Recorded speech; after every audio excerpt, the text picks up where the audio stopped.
నమస్తే. నేను మీ కుప్ప పద్మిని. ఇన్నాళ్ళు మీ సపోర్ట్‌ని నాకు అందిస్తూ, మీ ప్రేమని నాకు అందిస్తున్న ప్రతి ఒక్కరికి కృతజ్ఞతలు.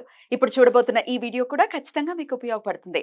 లైక్, షేర్ అండ్ సబ్స్క్రైబ్ చేసి మీ ఇష్టాన్ని అలాగే మీ సపోర్ట్‌ని నాకు అందించండి. అలాగే ఈ వీడియో పట్ల మీ అభిప్రాయాన్ని కామెంట్ సెక్షన్‌లో కామెంట్ చేసి నాకు తెలియజేయండి. నమస్తే. నమస్తే. Welcome to our channel. నేను పద్మిని. ప్రస్తుతం మనతో పాటు ప్రముఖ ఆధ్యాత్మికవేత్త, వాస్తు జ్యోతిష పండితులు శేషగిరిరావు గారు ఉన్నారు. మాట్లాడదాం. నమస్కారం అండి. పౌర్ణమి వచ్చేస్తోంది. ఈ సంవత్సరంలో వస్తున్నటువంటి మొట్టమొదటి పౌర్ణిమ మహా చైత్రిగా పిలువబడేటటువంటి పౌర్ణమి కూడా చాలా చాలా విశేషవంతమైన కళలు ఖచ్చితంగా ఉంటాయి. కొంతమంది చాలా ఉల్లాసంగా ఉత్సాహంగా ఉంటారు, కొంతమంది చాలా అగ్రెసివ్ గా ఉంటారు, కొంతమంది ఏంటో కన్ఫ్యూజన్ గా ఉంది అని అంటారు. మొత్తం రోల్ అంతా ప్లే చేసేది చంద్రుడు, అందులో ఎటువంటి సందేహం లేదు. అయితే ఈ చంద్రుడు ఒకవేళ అడ్వర్స్ రిజల్ట్స్ ఇస్తున్నట్టయితే డెఫినెట్ గా చాలా చాలా ఇంపాక్ట్ ఉంటుంది. మనసు ప్రశాంతంగా లేకపోతే ఎన్నున్నా ఏం సుఖం. సో పౌర్ణమిని వినియోగించుకోవాలి అని శాస్త్రం చెప్తోంది. అందుకే ప్రతి పౌర్ణమికి కూడా విశేషంగా మన వాళ్ళందరి చేత కూడా చెప్పించే ప్రయత్నం చేస్తూ ఉన్నాం. మరి మీరు మొదటిసారిగా పౌర్ణమి గురించి మాట్లాడుతున్నారు కాబట్టి చెప్పండి, చైత్ర పౌర్ణమిని ఎలా వినియోగించుకోవచ్చు? తప్పకుండా. ఎందుకంటే మీరు చెప్పినట్టు ఏంటంటే ఇక్కడ ఎప్పుడు కూడా చంద్రుడి వల్లే మనకి ఏదైనా సరే మెంటల్ డిజార్డర్స్ అనుకోండి, సరే నిర్ణయాలు తీసుకునే విధానంలో తొందరపాటు కానీ. సో ముఖ్యంగా వచ్చేప్పటికి ఏంటంటే ఎప్పుడైనా సరే ఈ చంద్రుడు రాహు నక్షత్రంలో ఉన్నా, కేతువు నక్షత్రంలో ఉన్నా, అంటే ఆరుద్ర నక్షత్రం కానీ, శతభిష నక్షత్రం కానీ, స్వాతి నక్షత్రం కానీ, తర్వాత అశ్విని నక్షత్రం కానీ, మఖా నక్షత్రం కానీ, మూల నక్షత్రం కానీ, వీళ్ళు చంద్రుడు రాహుగ్రస్తం అవటం. సో ఇలాంటి వాళ్ళు సాధారణంగా ఏమవుతుందంటే ఈ నిర్ణయాలు తీసుకోవటంలో ఎప్పుడు కూడా ఒకదానికి కట్టుబడి ఉండలేకపోవటం అనేది ఉంటుంది. సో సడన్ గా ఎలాంటి నిర్ణయాలు తీసుకుంటారో వాళ్ళకే తెలియదు, అన్‌ప్రెడిక్టబుల్ గా ఉంటారు. ఒకసారి ఒక చదువు అని కూడా వెళ్తారు కానీ సడన్ గా దాన్ని మానేసి ఇంకో దాంట్లోకి వెళ్ళటం అనేది ఉంది. అలాగే చాలా మంది ఒక చదివి ఇంకో దాంట్లో సెటిల్ అవటం అనేది. సో ఇవన్నీ కూడా ఈ నక్షత్రాల మీద ఇంపాక్ట్ అనేది ఎక్కువ ఉంటుంది. అంటే ఇవి మనం జనరల్ గా చెప్పేది. బట్ సరే ఎవరికైనా సరే ఈ చంద్రుడు బాగుండకపోతే వచ్చే ఇబ్బంది ఏంటంటే నిర్ణయాలు సరిగ్గా తీసుకోలేకపోవటం అనేది ఉంటుంది.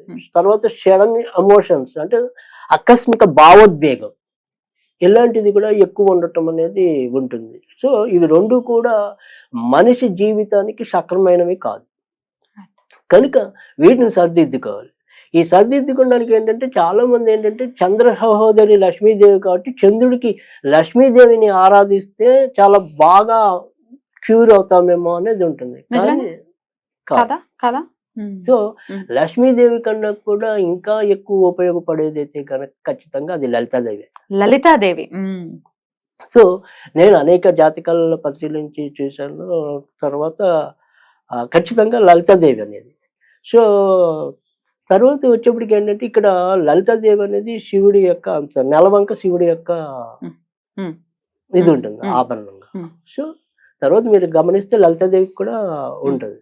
లలితాదేవి కూడా శిరస్సు మీద ఉంటుంది. సో ఈ చంద్రుడు అనేది ఏంటంటే లలితాదేవిని ఆరాధించాలంటే లక్ష్మీదేవి అసలు మనకు మామూలుగానే చపల చిత్తం అంటాం. సో ఎవరిని ఎప్పుడు వరిస్తుందో ఎప్పుడు ఎవరిని వరించదో అనే దాని మీద అందరికి భిన్న అభిప్రాయాలు ఉంటాయి. అన్నా చెల్లెళ్ళు ఒకటే అయితే ఆయన వారిలో రెండు కత్తులు ఇవ్వడవు కదా.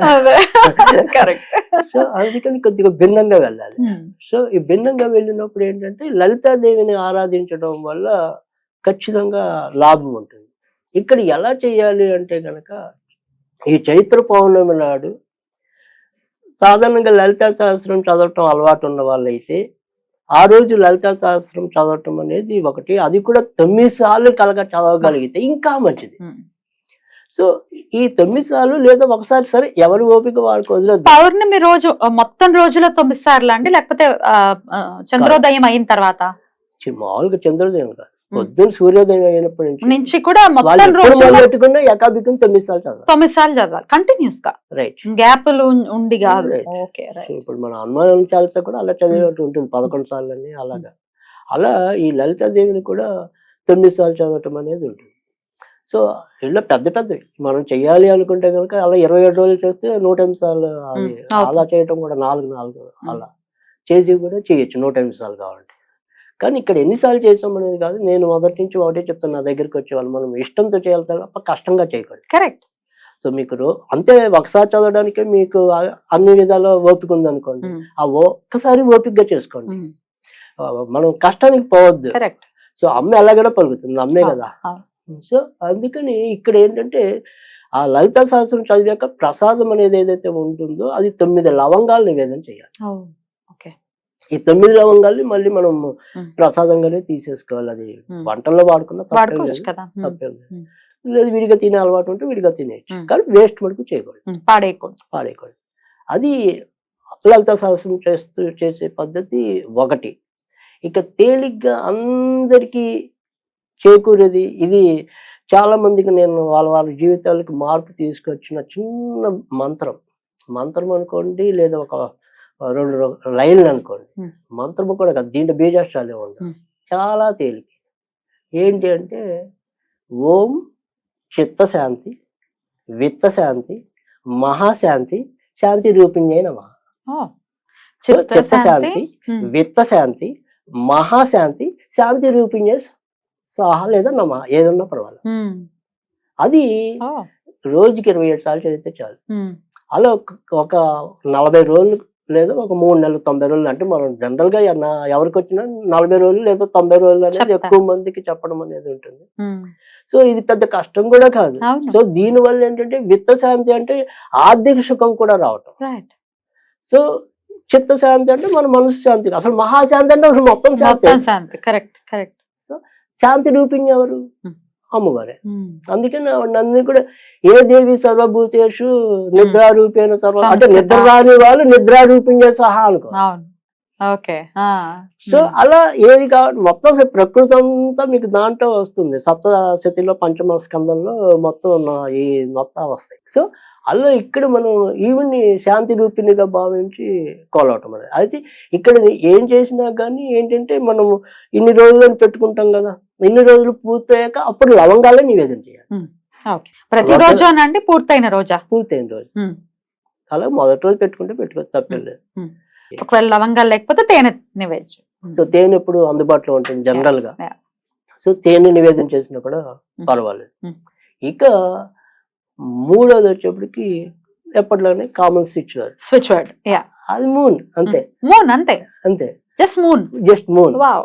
సో అప్పుడు ఖచ్చితంగా వాళ్ళకి మంచి పరివర్తన రావటం అనేది.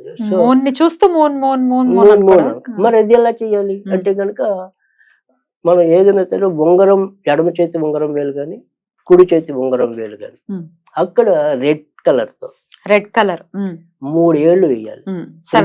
ఒకటి మొత్తం ఫలితాలు మాత్రం అన్ని ఉత్తమంగానే ఉంటాయి. అద్భుతం అండి. అన్ని సెట్ ఆఫ్ ఆడియన్స్ కి కూడా ఉపయోగపడేలా చెప్తూ ఉంటారు. చాలా చక్కగా వివరించారు. కృతజ్ఞతలు అండి. నమస్కారం.